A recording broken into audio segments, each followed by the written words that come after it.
J'ai démarré la course à pied il y a 4 ans et demi, grosso modo, et à la base c'était vraiment pour perdre du poids, parce que j'étais à l'aube de la quarantaine relativement enveloppé. Et on perd facilement du poids quand on court? C'est pas facile, mais je suis assez obstiné, donc il faut se donner un petit peu les moyens et se faire un petit peu mal. Donc j'avais 100 kg en fait, donc j'ai recommencé à courir avec des formats de 5 km, 7 km, que je finissais même pas forcément d'une traite. Et puis petit à petit, avec le temps, on fait 8, on fait 10, on fait 12, et voilà. Et aujourd'hui, vous faites combien? Aujourd'hui, je prépare un ultra trail de 108 km, là, donc je vous laisse estimer ce que ça peut être en entraînement, mais c'est beaucoup de kilomètres. Et c'est tous les jours et parfois 2 fois par jour en fonction des objectifs. Ça m'apporte vraiment un bien-être parce que le matin, très souvent, je fais des sorties très tôt, et une fois que j'ai fait ma séance de course à pied, je suis frais et dispo pour attaquer une bonne journée de boulot, quoi. D'accord, donc c'est un bien-être. Pour moi, oui, pour moi c'est vraiment un bien-être. Après, aujourd'hui, ça reste, je continue à courir beaucoup pour rentrer dans mon jean, pour rester à l'aise dans mon pantalon. J'ai toujours un petit gros coup de fourchette, donc il faut quand même que je perdure et que je fasse un petit peu attention. Dans 2 semaines, il y a le marathon de Colmar. Ouais. Vous allez, comme les années précédentes, lors des 2 premières éditions, être meneur d'allure. Dites-nous ce que c'est qu'un meneur d'allure. Le meneur d'allure, c'est un métronome.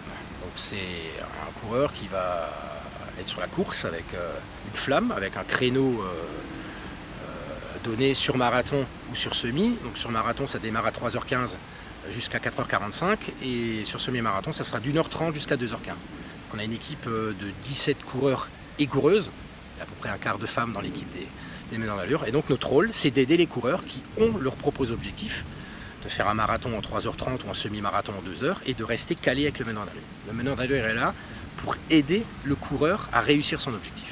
Vous serez sur quelle distance, vous? Je suis sur le marathon en 3h15. Il y a une réelle demande dans le peloton, à Colmar de toute façon, maintenant partie du paysage en fait, du marathon, mais pas que, aussi sur des courses locales où on commence à nous voir aussi sur des semis et sur des 10 km. Et je pense que les coureurs apprécient vraiment ça. Le résultat, on l'a en fait une fois que la ligne d'arrivée est passée.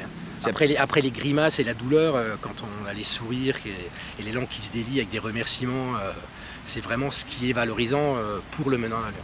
Ça permet à certains de ne pas se cramer aussi. Ça permet à beaucoup de ne pas se cramer. Le marathon de Colmar, qu'est-ce qu'il est de particulier par rapport à d'autres marathons, et pourquoi vous vous investissez autant en tant que bénévole? Alors moi personnellement, c'était déjà ma façon à moi d'être bénévole sur une course. Après Colmar, c'est local, c'est à côté de chez nous. La course est belle, le trajet, le parcours est vraiment super sympa. C'est une course caritative. Donc pour nous, je parle au nom de tous les meneurs d'allure, c'est vraiment important et valorisant d'être présent à Colmar pour ce marathon caritatif.